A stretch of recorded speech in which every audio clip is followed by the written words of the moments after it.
Right. Thank you, Secretary Alicia, and good evening, everyone. Thanks for joining our quarterly meeting.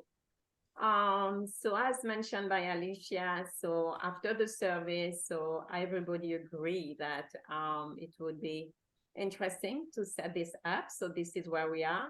And I would like to thank you all for being there. And a big thank you also to our guest speaker, because I know was a bit of work for you to prepare for the meeting, and I really appreciate all your effort and support. So the goal of this quarterly meeting is really to get to know each other, because we are, an e-club. We don't have the opportunity to meet, on weekly basis, to get the chance to interact. Especially for me, it's really a good opportunity to know all my club member on not only on the phone, but at least, it's a kind of face-to-face. So I think for me, it's gonna be very interesting today to learn more about you guys and everything and all the good work that you do for the community. And as a quick reminder, today is World Polio Day, so 24th of October. So it's also something which is very important for us at the Rotary, because our goal is to end polio. And I would like also to thank you for everything that you are doing in order to make it happen. We know that the goal of our governor is to vaccinate 1 million of kids this year, and we are committed to deliver. And we really thank you all for all your time, commitment, and all effort that you put into this action. So without further ado, I would like to tell you that today we have 5 guest speakers. So Andy will be first, and then we're gonna have a sequence of events with the other guest speaker. Rashid is also there today with Thomas, who is going to support Rashid in order to introduce also all the good work that they are doing in Atlanta. So without further ado, I will hand over to Andy. Hi, everybody, and welcome. Welcome to our meeting tonight. And I have the pleasure of, we've done some really good marketing on this and getting the word out and so forth. But I want to introduce our first speaker tonight, a very personable friend. I know he's going to blush on the other side. But I've been for over 40 years. We go back together to the Rotary Club of Bal Harbor in 6990. That's where I met David when I was running a family store at Bal Harbor Shops. And David has obviously been in financial services with Wells Fargo for 44 years. So he's been a vice president. He's gone through the chain of portfolio management, comprehensive investment advice for so many clients. He served investors in South Florida, around the country, in Venezuela, Colombia, Mexico, Argentina, Brazil, and so many other places. He has his BA from Florida International University from the 1980s. And when he was younger, he provided a daily stock market report on South Florida radio. As I said, David has he has been the president of the Hunting and Fishing Rotarians for many years. He was president of the Rotary Club of Bal Harbor in 6990 for many. With our 2015, I think from 4, if I'm not mistaken, David, or they're in with us. He has his beautiful wife, Elena Brower, who has own company, which she does etiquette. They travel around. David talks on cruise ships on financial investments and so forth. They travel around the world. David's been to so many Rotary events and around the world, too many to name, and he probably could talk that to you. So I'm not going to talk anymore because I don't want to take any words of wisdom from David away from his time of 10 minutes, but I want to introduce you to a dear friend, a great Rotarian. David has so many Paul Harris Fellows. I think he could line up his car and his walls 10 times over. He's worked for the area. He's worked for different districts in so many capacity. David is the ultimate Rotarian in every forum, and he's done so much for Rotary for so many years. So with that, I turn it over to my great friend, great Rotarian, David Kroner. Congratulations. Thank you. So I'm just sorry to interrupt you, David, because sorry, Andy, when I mentioned Andy, I should have mentioned Andy Amon. My bad. Because Andy has a conflict, so he wanted to go first. So if you don't mind, David, if you are okay with that, we're gonna let Andy Amon, and then it's gonna be all yours, okay? To that routine again. So everybody remember what I said about David and when we give it to him. So we'll give it over to Andy. Thank you. Thank you. I appreciate it. Thank you, Andy. So Andy Amon, feel free to go now. Okay, thank you. I've lost my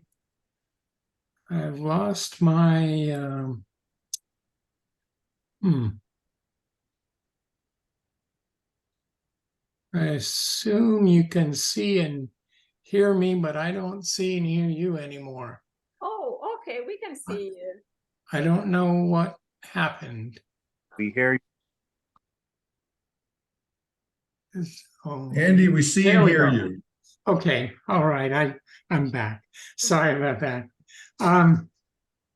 Yeah, well, I'm glad I understood the purpose correctly, and that was to get to know each other a little bit. And we've got 10 minutes to do that. Malona texted me and asked if I had a slideshow, and I told her no. So the point is, this is a PowerPointless presentation. As one of my bosses once pointed out. So anyway, I just thought I'd give a thumbnail personal bio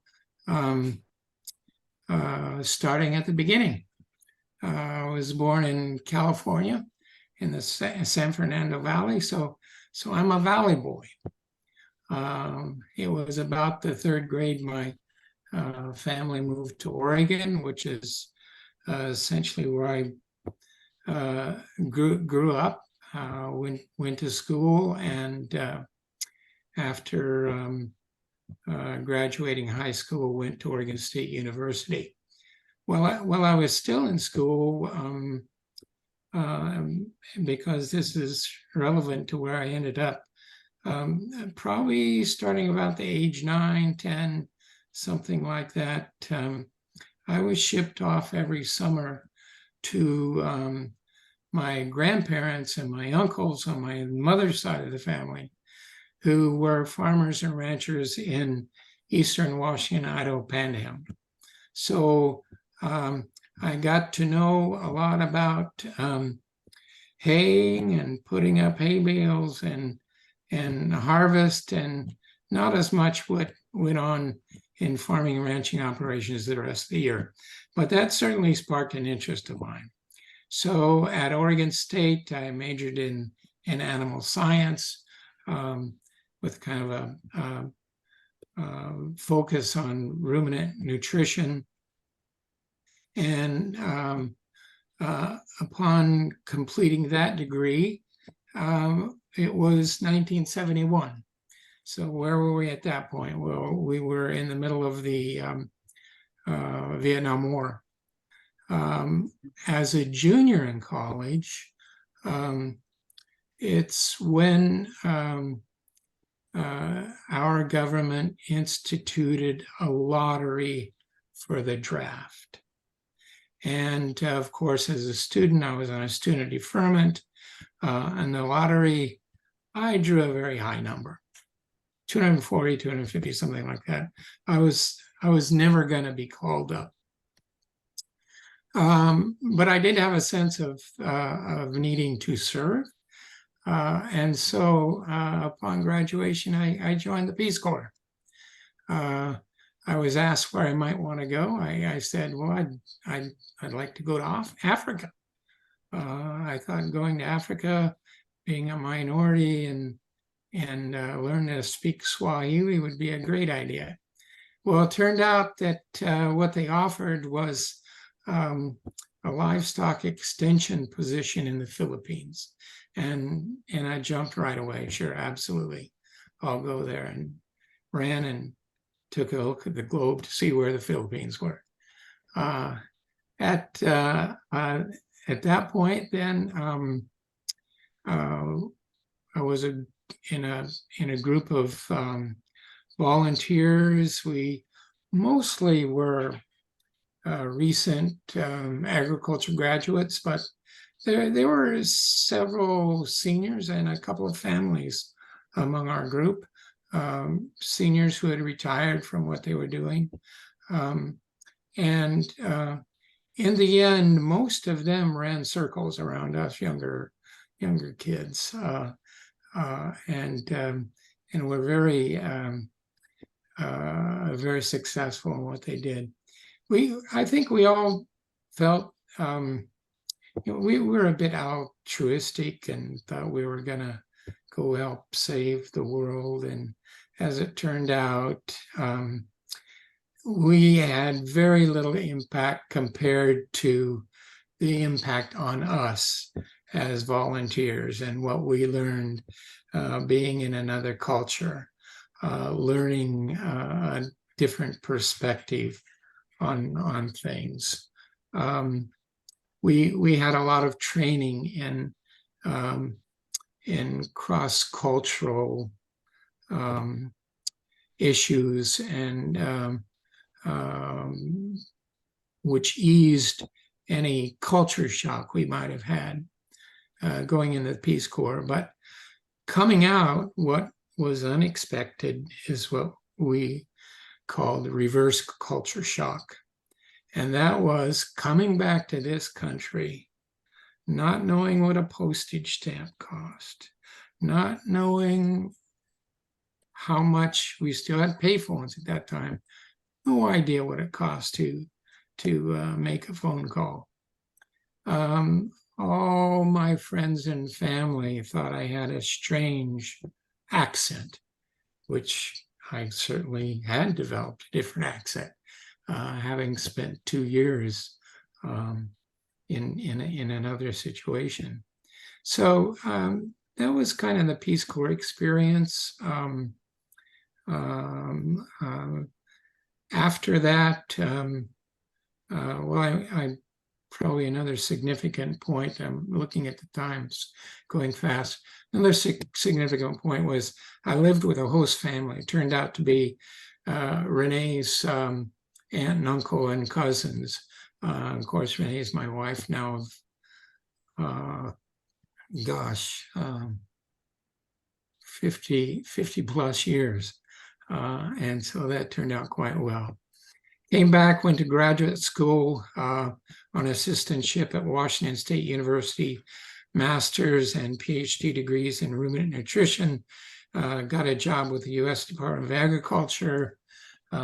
After that, at one of the largest research locations of USDA, and that's in Beltsville, Maryland. I was a research scientist. I did that there for 5 years. The agency is called the Agricultural Research Service. It's the in-house research arm of the USDA. After those 5 years, I was transferred to Brooksville, Florida, of all places, to lead a research station down here, at that time called the Beef Cattle Research Station, a couple thousand acres, herd of cattle. No resident scientists until I went there, and 5 of us were transferred and established a research program there.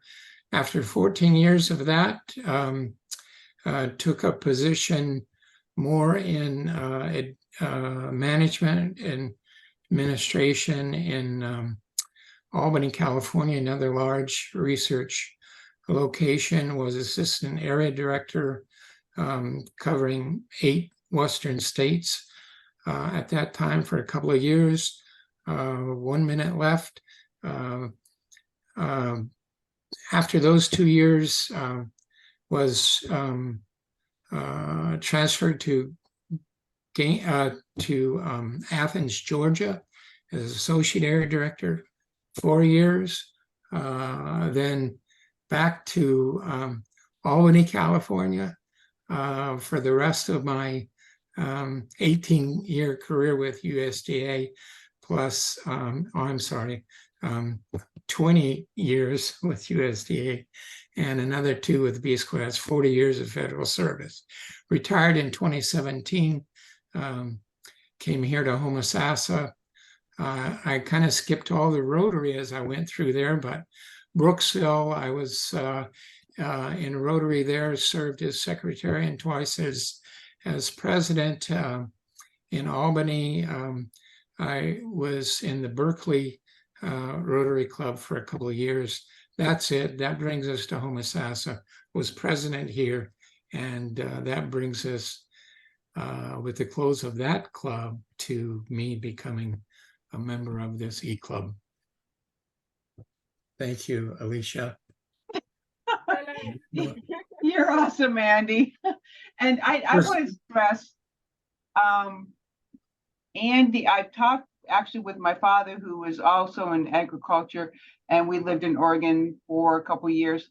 And I swear it's been only a few months' time that Andy and my family kind of missed, connecting. But I'm glad we've connected now. So thank you so much, Andy. You're welcome. It's really inspiring. So thanks for sharing.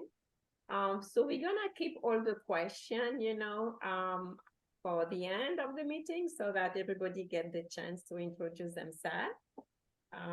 So thanks a lot, Andy. I think now what we can do, David was announced, so let's go to David and then we will follow the sequence of the event. So David, it's all yours now. Well, Dr. Bernstein, thank you so very much for that wonderful introduction. Anybody else wants to know anything else? Just go onto the website for the e-club and you can read all sorts of stuff about my activities in Rotary. Rotarians and anyone else stumbling in through Facebook to watch this, imagine a Rotary organization that only focuses on your hobby, leisure time activity, or passion. Rotary International Fellowships are a unique aspect of a Rotary organization that often go unnoticed. Rotary is a global service organization known for its humanitarian efforts, but these fellowships provide a deeper and more personal connection among its members. While most people are aware of Rotary's community service projects, few know about the diverse range of the fellowships that Rotary offers. These fellowships allow Rotarians to connect over shared passions and interests, fostering international fellowships and building a more tightly knit global community. Rotary fellowships are specialized clubs within the Rotary family. They bring together individuals who share a common hobby or interest, from fishing to stamp collecting, hunting, yachting, even beer appreciation. These fellowships provide platforms for Rotarians to connect on a personal level, exchange ideas, and expand their horizons. Let's delve deeper into some of these communities. Number one, the Fishing Fellowship. The International Fellowship of Fishing Rotarians connects anglers from all over the world. This fellowship not only is about fishing, it's also about preserving the aquatic environment, promoting responsible fishing practices, and encouraging a love for nature. Number two, Stamp Collecting Fellowship. Stamp collectors from various corners of the world unite in this fellowship to share their passion. They trade stamps, organize exhibitions, and promote cultural understanding through the art of stamp collection. Hunting Fellowship. Hunting Fellowship in Rotary may be a surprise to some of you, but it's a testament to the diverse interest of Rotarians. This group not only shares their love of hunting, but also focuses on conservation efforts and responsible hunting practices. Yachting Fellowship, among the oldest of fellowships. If you're passionate about sailing and yachting, you can join the Yachting Fellowship. Members connect through sailing events, regattas, and cruises, sharing not only their love of the sea, but their commitment to service. Beer Fellowship. This group highlights the international reach of Rotary. Members come together to appreciate and celebrate the culture of beer, often using the common interest as a platform to raise funds for various charitable causes. Fellowships often share several common elements that make them a crucial part of the Rotary experience. Number one, fellowship and friendship. Rotarians from all around the world are drawn to these groups because of shared interests. These create strong, lasting bonds, and members often say it's like having friends in every corner of the world. Service and philanthropy. While the fellowships are focused on shared fun interests, they also actively engaged in service projects. For example, a South Florida and Grand Bahama Isle chapter for decades took a disadvantaged youth fishing out of ports from Miami to Pompano and Mexico. Yachting Fellowship organizes plastic-free waters, and the Beer Fellowship uses their events to raise funds for clean water projects. Number three, cultural exchange.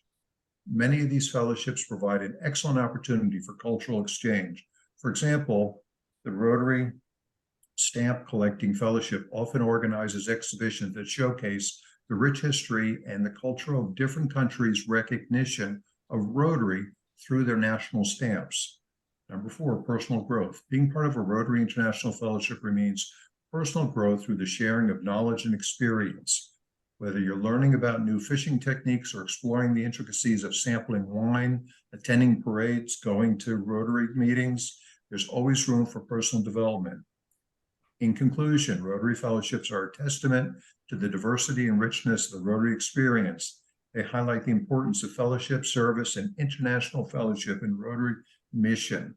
Whether you're passionate about fishing, stamp collecting, hunting, yachting, whiskey, e-clubs, or the 100 other options, these fellowships provide a unique opportunity to connect with like-minded individuals from around the world. They prove that Rotary is not just an organization, it's a global family that brings people together through their shared passions, leaving a lasting impact on both the community and the world. So I encourage you to explore these fellowships and experience the world of Rotary in a whole new light. Alicia, on to the next one. Thank you, David. That was a wonderful rundown of Rotary, and definitely will allow people to gain an insight or want to gain an insight into aspects of Rotary that they might not know. So thank you. Yeah. Thanks. We're also on time, so congratulations. Thanks for sharing. So now we are going to move to our next guest speaker. So it's gonna be Dr. Harold France. Yes. So we Can have you hear me? Yes, we can. Okay. Well, my name's Harold Friend. I'm a neurologist in Boca Raton.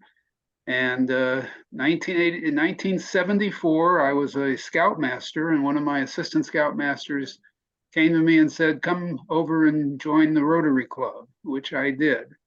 And for 36 years, I kept perfect attendance. So in Rotary, I became president of the Boca Raton Club, district governor for District 6930, and was active in the zone, on the zone nominating committee for several years. But my real passion in Rotary has been the Rotary Fellowships, two of them, running and fitness and scouting. So I joined both of those fellowships very early on, became very active. And in the Running and Fitness Fellowship, I chaired the North American section and then became the international chairman. And during my time as the chair, we did a number of things. We built a children's fitness park in Pune, India, that I had the pleasure of going and opening. We participated in a number of fitness activities around the world. We had a Rotary meeting at the London Marathon with fellow Rotarian and neurologist Sir Roger Bannister. And some of you may remember he was the first man to run the 4-minute mile. And they made a movie about him, Chariots of Fire. So it was quite exciting.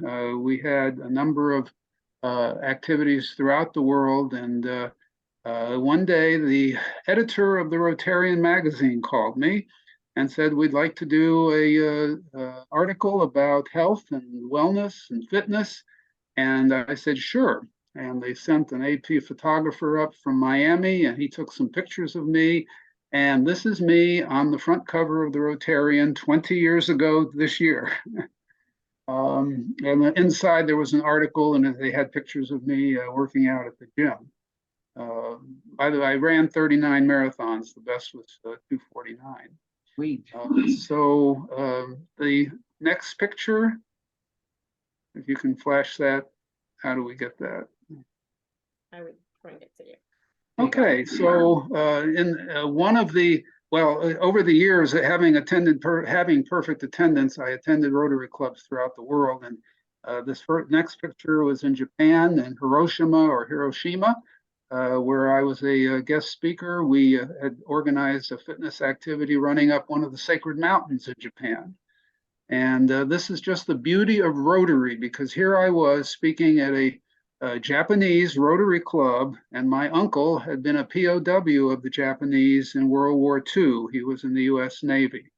It was just, to me, a very thrilling experience.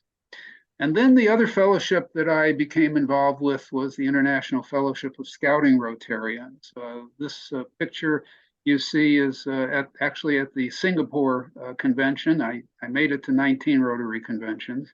And standing next to me, I don't know if you can recognize him, but this is past RI President Cliff Docterman. And our fellowship has an award named after Cliff, and I've met him many, many times. To the next picture, please. All right, in this next picture, this was the Barcelona Rotary Convention. Jacques was, until 1988, the executive director of the International Red Cross. And he's the one actually who visited Mandela imprisoned and was able to negotiate his release. And thereafter, he became the executive director of the World Scout Organization. And I presented to him a Rotary pin at the Barcelona convention after I was able to get him to come and be one of the head speakers. And in the next picture, I'm sitting, no, go back. In this picture, 2007, this is actually in Windsor Castle. We organized an event there with the World Scout Jamboree. And sitting next to me is Carl Gustaf XVI, the King of Sweden. He's the fellow who presents the awards, Nobel Prizes. He's a very active scouter, not a Rotarian, but was the head of the World Scout Foundation. And now the next one. And then on the bottom here, you see me with a fellow named Robert Gates. Some of you may recall him. He was the former director of the Central Intelligence Agency, and very active in scouting. And I also was fortunate enough to be able to present or assist in presenting an award to Bill Gates. All of you will know him for his activities with polio, as well as all of the things that he has done. And I was very, very active in the scouting itself, Boy Scouts of America. I was president of the Gulfstream Council in West Palm Beach, president for all of the scout councils in Florida and Southern Georgia, on the regional board, the national board, the international committee. I chaired what they call direct service, which is all the U.S. scouting organizations outside the United States, which is primarily the children for the military and the diplomats. And then I became active, in the international sphere in scouting. I was president of the Inter-American Scout Foundation and a member of the World Scout Foundation. And then in 2008, I was presented with an award called the Silver Buffalo. It's the highest award the Boy Scouts of America presents, only 900, and of which the 16 went to US presidents, and I'm there with my wife. Nice. Excellent. A lot of things done. Congratulations. It's very inspiring. I can't stress enough how appreciative I am. Being a scouter myself, working for the Erie Shores Council, and to combine scouting with Rotary it's just awesome. It's just awesome. Thank you. Thank you. Appreciate your time. We know how busy you are by being a doctor, and I really appreciate to have you tonight. Thank you. Thank you. All right, so now we will hand over to Rashid and Thomas to share some word about what you do in Atlanta with the BNB. Well, thank you for this opportunity. Talk quickly about my background. I've always been interested in serving others. That was part of my father's legacy to me. Prior to being a Rotarian, I was part of the United Way in Jacksonville. I was on the disbursement committee for youth services. We went out to different organizations and dispensed money. Becoming a Rotarian, I did that through the St. Pete Rotary Club. I've been a Rotarian maybe 15 years now. I hope to start the Midtown Rotary Club. I saw there was a need for that. I started at Bogosiega High School in St. Pete. I got the Rotary involved with the young folks there. Since being in St. Petersburg, I've been on the Nuisance Abatement Board, and I was a member of the Charter Commission for the City of St. Petersburg. And all of that leads up to, I've always looked at myself as somebody to help somebody else. And that's how I got involved again with Tom Dorsey. I've known Tom for over maybe 50 years. When I met him, he was the photographer. He did portraits only of so-called the elite of Atlanta. So when I hooked up with him again, and he was telling me about his program, which is brother to brother. They're out there helping young folks in high school, I guess your freshmen coming in. And his aim was to better prepare them for what they're going to run into. Because usually in high school, you're at the bottom of the ladder when you're a freshman. Everybody picks on you. Plus, you try to figure out your way around things. So his organization, Brother to Brother, was something I got interested in. And I told him whatever way I could be of assistance, I'll try and do that. So that being said, I asked Tom if he would come and briefly talk about something that I've tried my best to give him all that I have as a person and also as a business person to help our young folks. Because as I look around, not only in Atlanta or in Georgia or in Florida, young folks are going through a lot of helter-skelter things.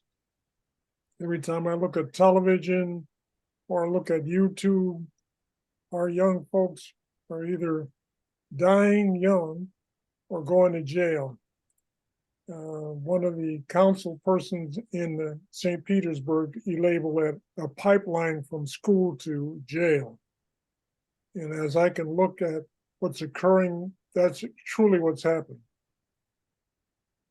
So that being said, I said, well, let me see what I can do to facilitate that not occurring all over the place, but whatever I can to do to promote better citizenship. And how do you say, sometimes it isn't the causal effect, but what causes the predicament that these young folks are in. And Tom has been the folks that have kind of put a light on so I can narrow in on some of the areas. Tom, are you there? Yes. It's over to you. Go ahead. You got 6 minutes. I got 6 minutes. Yes, sir. Okay, what I'm going to do is read something here. It's my bio. Is that good or should I? Is that okay though? Yeah, you can talk about that if it ties in with what you're doing with the young folks. It hooks into it. First of all, let me say thank you to everyone. This you guys are exciting. At any rate, I am 86-year-old African American Virgo. a retired business owner and practical artist who learned humans are still struggling to understand nature's ethical core, as shown in too many of our excessive, wasteful, and harmful social practices.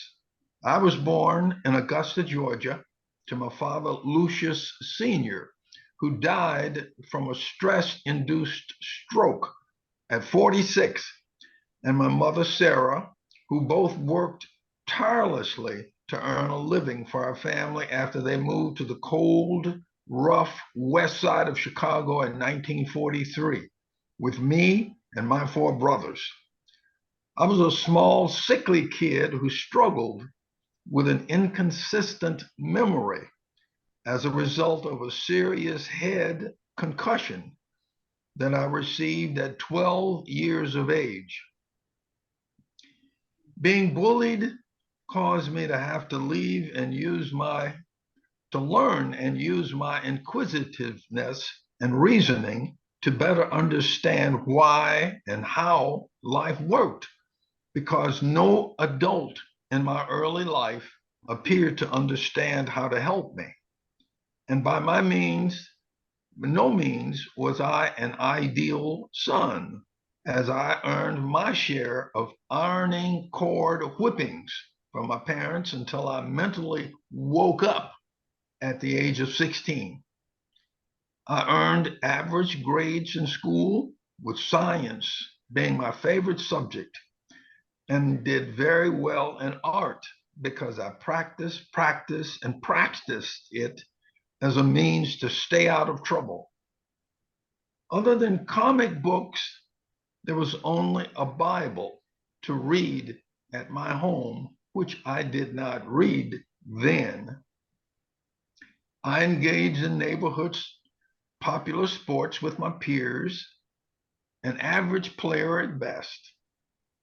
I enjoyed wandering through alleys, picking through other people's thrown away junk to use for designing and building objects of my imagination, including flying model jet airplanes as some of my pre-geek passions in the late 1940s.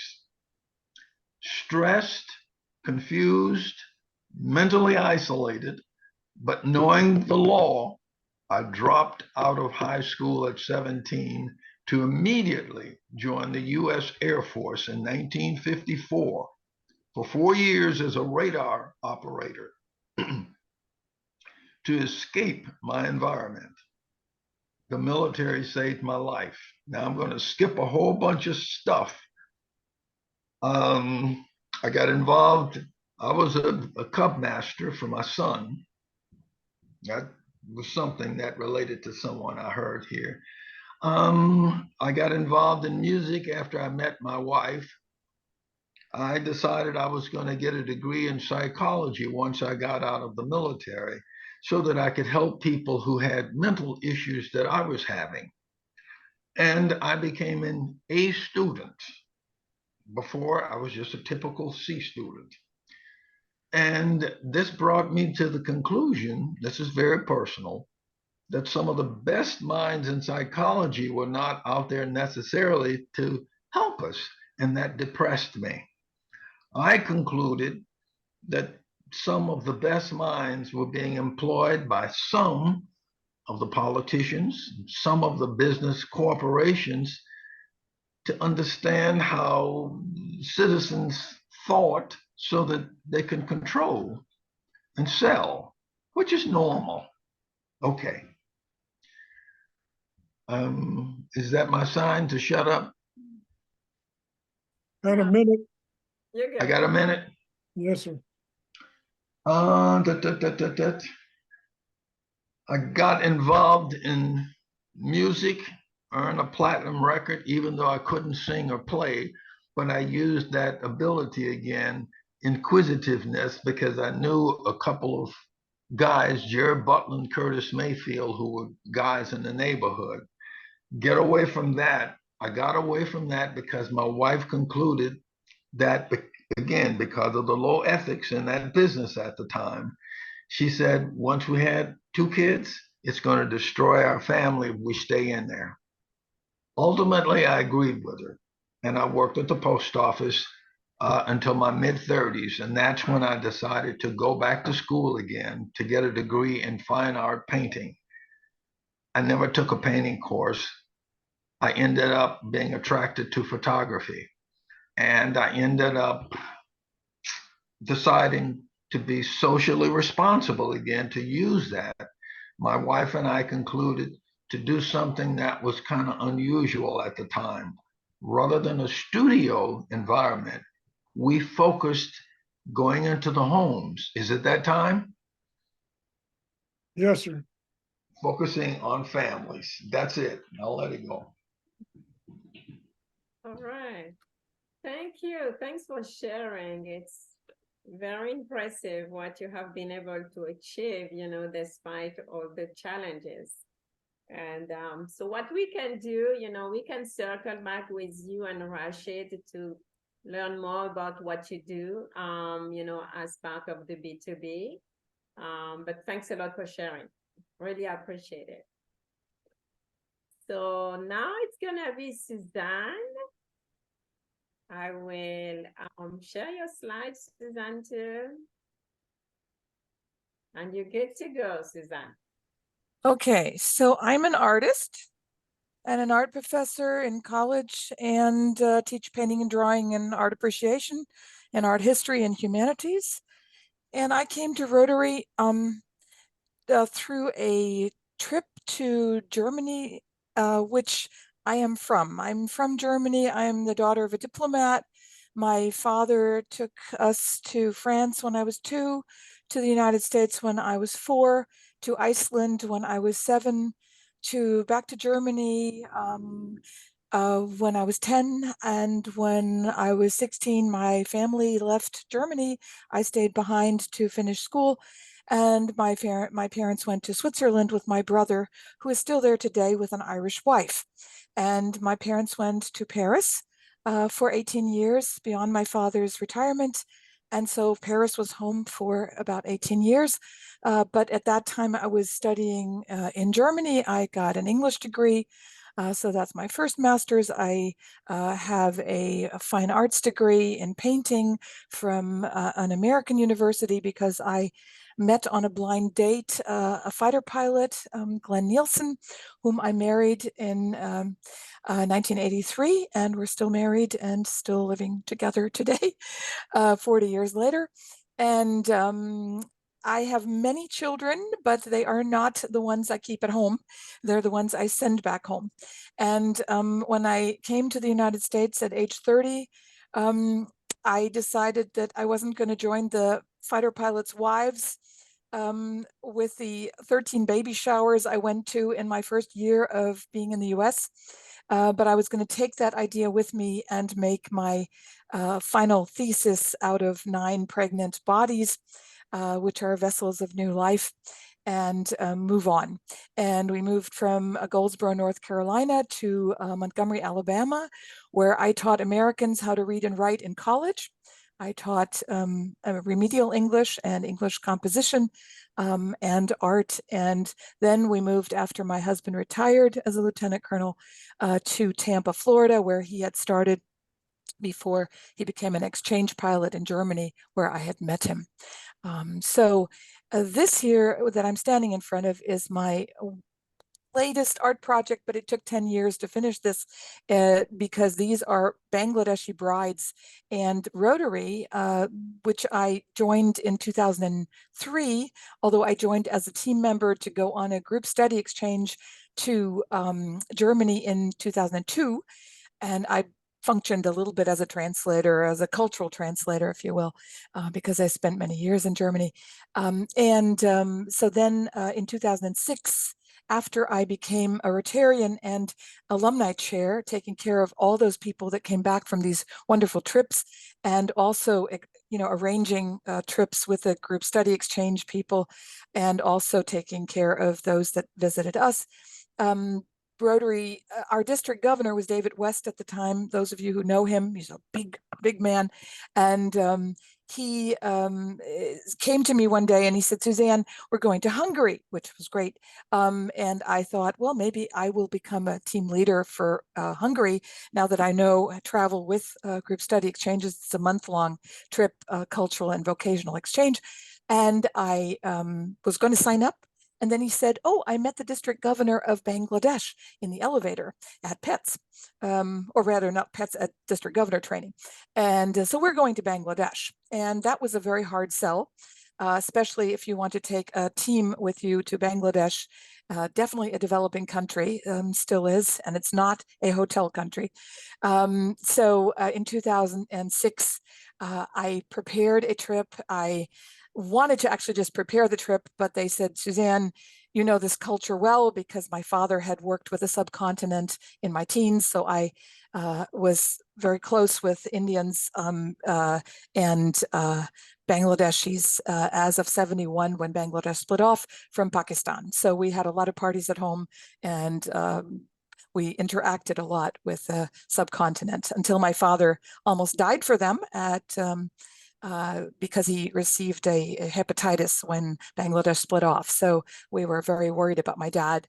And in Bangladesh, they were surprised when I said, yes, I've known about Bangladesh since 1971, since I was 14, because my father almost died in the process of working with Bangladesh and the many refugees that came at that time. So we were quite aware of what was going on. And when I was in Bangladesh as a team leader, I did say yes, I did go. And I took 3 young ladies, an all women's team, which was also quite interesting because Rotarians weren't used to in Bangladesh for an all women team to come. And I had a host family of 5 with 5 daughters, and these behind me are all the 5 daughters as brides. And so there are more patterns and brides, and a lot of it is fabric that I have accumulated. I'm a mixed media artist, and so I do whatever the idea commands. And so this one here is, as I said, my Bengali brides. And so I think you can keep going with the slides. I'm sorry to have taken up so much. I do have also a German radio show.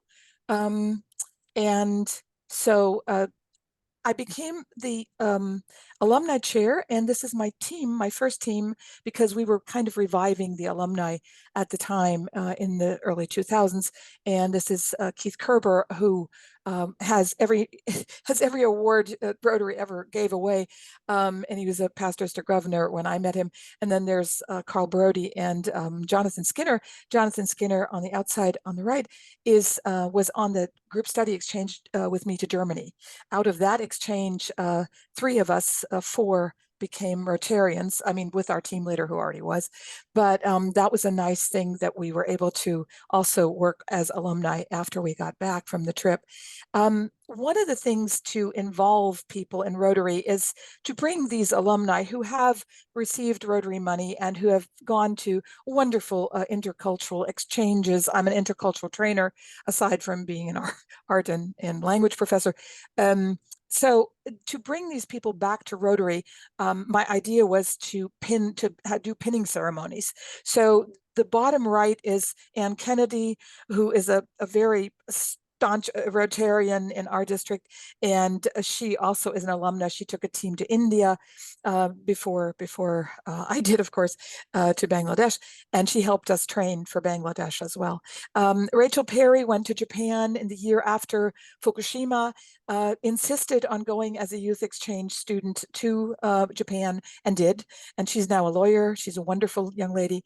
The other girl with the typical youth exchange blazer. I chaired youth exchange for our district in 2007, and I've been a member of the committee ever since. So I am a strong recruiter. I bring in about, up to up to half the students that we send out every year, I usually bring in and recruit. So it's a 1-for-1 exchange, youth exchange. And so I'm very, very happy to say that we have been very, very successful in our youth exchange, and kids don't come back early because they're well trained for half a year until they go out next year in August. And we are just in the phase of recruiting right now. We have a meeting this Thursday on Zoom. If anybody's still interested in youth exchange in the applications, that goes till the end of October each year. In November, we do the interviews with the whole family. We want to speak to parents. We want to speak to students for them to go out and have 3 host families in another country that is non-English speaking. So they come back fluent, and it's always lovely. The 2 other ladies behind me are one of them as an alumni chair. I got to nominate zone winners of the alumni. So this one young lady won the zone. Our Ann Kennedy has been a zone nominee and winner. So we really try our best to spread our alumni across the zone and across the world if we can.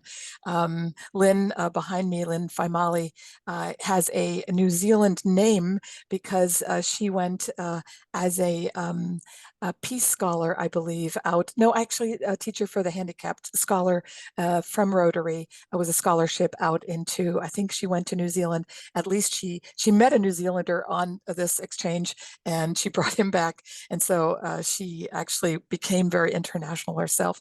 The other lady is from Croatia, and Nermina was sent by Rotary from Croatia to Japan, I think, and then she came to the States and was sent out again. So she's been also a wonderful alumna. She's never become a Rotarian, sadly, but she's certainly a very big speaker for Rotary. So we have a lot of wonderful alumni in the area, and it's nice to come back together with them. And so alumni is very dear to me, as I am a 2-time alumna through many different things that I do. I also am the youth person for our club, and I was president in 2013-14, made our club, thanks to Harold Friend and others, thank you for the points, made our club a 100% Paul Harris Fellow, which is now ever after attached to our club name, which is again, on 100 Paul Harris Fellow from 2013-14. We get that name once in the life of a club. So very, very lucky that I had a lot of club members who participated in this and became Paul Harris Fellows. So thank you for that. And I, again, this last year, we had a kind of a stop in the COVID time for youth exchange. So we sent students to S4TL, which is RLI. No, is that correct? I'm sorry. It's Leadership of Tomorrow for young people. So I drove 2 candidates that we were lucky to send to Lakeland, to Florida Southern for a week with wonderful business leaders for a week on their or S4TL scholarship that our club supported. Our club does support outbound youth exchange students, and it has been since COVID very, very difficult to find parents. It's not the youth that doesn't want to go. They do want to go into the world. It's extremely hard for us to get the parents to say, I will let my child go to another country for a year. And so I'm always happy for the gung-ho parents who do that. And Kyle has come back after 13 years and is now helping us again recruit. And he went to Taiwan. I sent his sister to Poland. I sent his Kyle to Taiwan, and they spent a year there, and they're both still in our area. Katie runs an au pair agency, something international, and Kyle came back after many years of being in the military. So it's lovely to hook back up and to see that these young people that we send out in the world, he can still speak wonderful Mandarin thanks to his stay in Taiwan. And I'm so blessed to see that people like me who have English as a second language or another language as a second and more languages than that are able to share their language, their expertise, and their cultures. And Great. Suzanne, thank you so much for your enthusiasm. I mean, I love that you are our youth services chair, and you've done an awesome job. And really, it's great to know your background a little bit more. And just thank you. You're welcome. Awesome Thank job. Rotary for the opportunity. We are going to share the slide so that you can see all the remaining slide that Suzanne has. I just wanted to mention the top is Bangladesh. The bottom is Carl Treeleven, a polio day out in the community, which was so nice. And I want to point out that this is an award called the Vocational Service Award that I came up with in our year in my year as president. I did become Rotarian of the District of the Year, just to tell you that there are people who appreciate when you work very hard. And I was completely floored at that. That was not something I'd ever expected. But this particular award can be given by a club to a business person who could become a Rotarian, who does humanitarian work. This gentleman cooks for homeless. He does a lot of things, charitably. And so I knew that he would be a great candidate. But every one of us should find one person at least like that. I just think it's really important. Yeah. Thank you, Suzanne. Great. I think it's great. Really appreciate all the work that you Yeah. did. I would say it's impressive. So congratulations. And I think it's a perfect transition. First of all, I would like to share my congratulations and appreciation. Congratulations to Andy Ammon, our club vocational service chair, for receiving your Paul Harris Fellow this month. I hope you got your pin. Hope you got it. And also a big appreciation for PDG Will Miller for your diligent work as club membership chair. So you might not be aware yet, but Will was able to onboard 3 new members within the last 2 months. So one member was Dick, and we have 2 new members coming. So I know we are running out of time. So Will, do you want to share quickly something, knowing that I think that Michelle is on, which is one of the members? Yes, a couple of things. While we were on this video teleconference, I got a call from another prospective member. So I will call her back as soon as we're done. So it's just good times, let the good times roll, so to speak.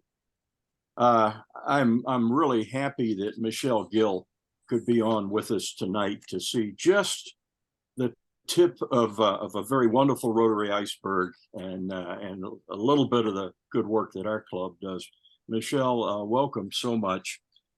Michelle sent me all of her data, and in looking over that, she's got an MBA in technology management, and she's a real powerhouse in terms of working with nonprofits and businesses. And I won't begin to go into all the things she's done. I have sent her bio out to the whole club, so we've had a chance to read that. But very impressive resume. And Michelle, we're so happy to have you with us. Would you like to say a word or two real quick? Yes, I just wanted to thank you for the amazing and warm welcome. And I am so impressed with all of your guests. I am here just totally enjoying what an amazing group of people you guys are. So very, very happy to be here. Very happy. Well, great. And like I say, it's only the tip of the iceberg. One of our new members right now is on a ship at sea, putting in windmills out in the North Atlantic. So wow. We've got people all over. So okay. Yeah, and thank you, Will. As y'all know, Will and I are here. We kind of work together a little bit, but as the club past president, Michelle, welcome. We are so happy to have you in the club. Outstanding. I am absolutely impressed with all the amazing work you guys do. Wow. The experiences, everything. I was a Rotarian many years ago, and I'm happy that I'm back in. Yeah. Good. And I think you and Malona's awesome. Yes. Thanks to her, I got involved. Yeah. You guys. Awesome. So thanks a lot. And for the sake of time, I don't want I say I'm sorry we just overrun, so I will go quick. So we have our Rotary Foundation months coming in November, and on January will be the vocational service month. So we would like to put up some kind of two challenge. So the question I'm asking to all of you is, what could we do to celebrate and focus on the Rotary Foundation month in November? Do we have Vince on the call? I think. Yeah, I'm on it. All I'm on right. the call. Hey, Yeah. Vince. Hi. You know, it's your area, so I will hand over to you now. Okay, thank you, Madam President. One of the things that Milana and I had talked about was doing something a little different rather than the usual guest speaker asking people for money, explaining what the foundation is. We thought we might engage in a fundraiser. And I thought of something that we did several years ago when I was given an assignment at the Zone Summit. And people raffled off different things and money went to different sources and so forth. And I thought of my contribution that year at the Zone Summit. My wife and I own a timeshare, 1 week really of a timeshare in the Shenandoah Valley, just east of Harrisonburg, Virginia. And I thought that something like that could work, but it's really one of many ideas that we might be able to throw at this. And I could package that up and get photographs of it and write up what the a little bit about the timeshare. It's in a 4-season resort called Massanutten. A lot of pro athletes from the Washington teams own units there. It's a lovely resort. It's gorgeous. It's 4 seasons, like I said, with skiing and summer events and water park and everything, horseback riding, ice skating, and maybe auction that off and work with the district to do it. I took the liberty of talking to Charlie Rogers, past district governor, who is our foundation chair at the district level. And he said, yeah, you could certainly do something like that, but you would, you just have to make sure it's voluntary and so forth. So we'd follow all the protocols. And one of the things, though, that we could focus on if we're even interested in doing this is the money, that we would earn would go to the foundation for this raffle. But Charlie reminded me that our governor, Chris, has made polio a major priority. I forget the amount of money, Maloney, you might know, or somebody else in the club, the amount of money that he has targeted that he wants to raise. So if we package it that way, that the money went to polio, we might be able to get a little bit more traction and help from the district to actually market this. And if that's not something that interests our board, then we could go in a different direction. It's just one idea of many, I guess, we could come up with, but it kind of puts a little bit different twist on what we want to do, and maybe helps us raise money a little bit quicker. So anyway, Malone and I would really be interested in your comments on this. Excellent. Thank you, Vince. I really love the idea. And so what we wanted to ask you is to really think about it, and feel free to circle back with us to let us know, what you think. If that's something, you feel like, we are going into the right direction that we want to do. But my feeling, I love the idea. So, but now, Right. you're the only one, and I really want, the club to come and come up with a kind of, as a group, what we want to do there. Okay, and then we're going to have the vocational service month, which is in January. And January, we also have our quarterly meetings. So that's why Andy Hammond, we were thinking about doing a vocational service challenge for this month. And I think it's in line with what Suzanne was kind of explaining earlier. So the idea would be to identify someone in your community, who could receive an award for a service above set. So Andy, anything you would like to add? It's your area, so.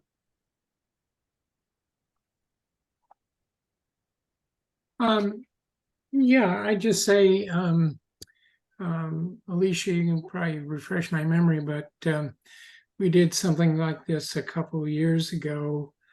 And if we do this, I think the key is for we members to come up with a good list of suggestions of nominees for recognition. I don't think last time, although we did give a very deserving award, it wasn't a long list of responses from our members, as I recall. No, and you're right, Andy. What we want to do, I mean, we are a club of now basically 24 members who represent feet on the ground at least 20 different Rotary districts. I mean, that's where we are. And the goal, you know, I started this about 3 years ago. The goal is to recognize somebody, you know, every club member recognize somebody in their district, you know, their given district where they live, as a community leader in vocational service. And there's, you know, we did, I think at first when we started it, we did put a limit on the number of people. And Malona and I have talked, and there really there's no limit. We need to recognize, because there's so many different people out there that are doing so much good in the community. We really need to recognize these people. So, Can yeah. I say something? I'm sorry. What is also nice about, you know, the idea of getting our club name out there in conjunction with this, because a lot of people still maybe not know that there is this e-club or what we do.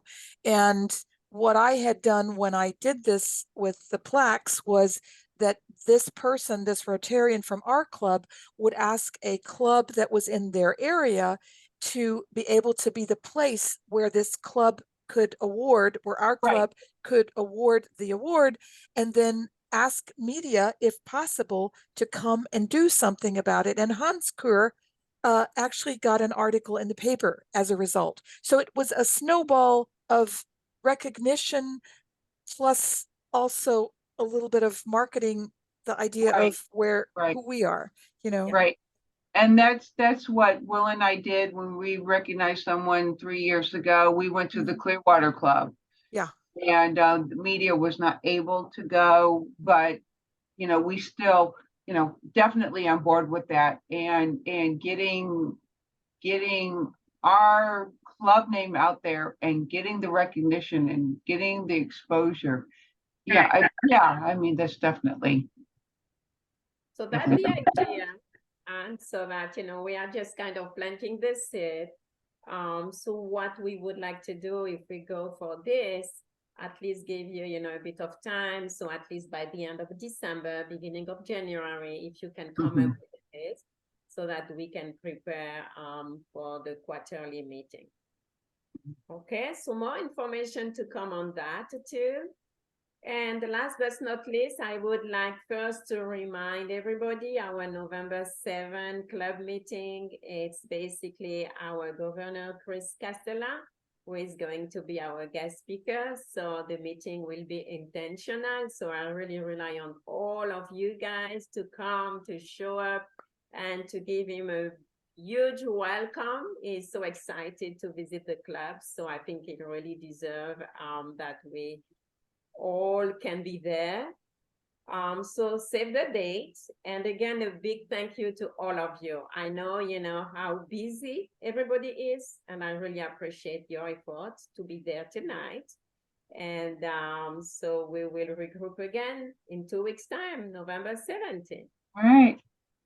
And Malona, thank you. You're a wonderful person to work with. You too. Likewise. Thank you, everyone. And all the club member, you are amazing. So I'm so happy to have you. Have a blessed night and see you on November 7th, God willing.